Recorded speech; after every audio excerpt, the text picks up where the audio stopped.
Islamic videos کے لیے subscribe کریں اور ساتھ بیل کے بٹن کو بھی پریس کریں۔ بسم اللہ الرحمن الرحیم۔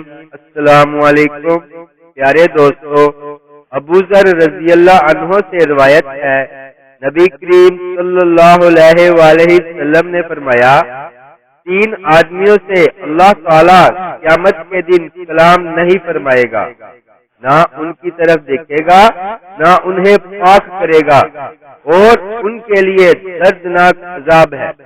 میں نے عرض کیا، اے اللہ کے رسول صلی اللہ علیہ وآلہ وسلم، وہ کون ہے؟ وہ تو ناکام رہے اور بہت خسارے میں رہے۔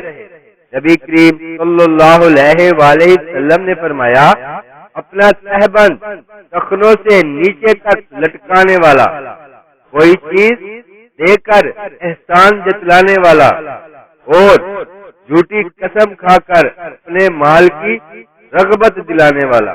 استغفر اللہ، الحمدللہ۔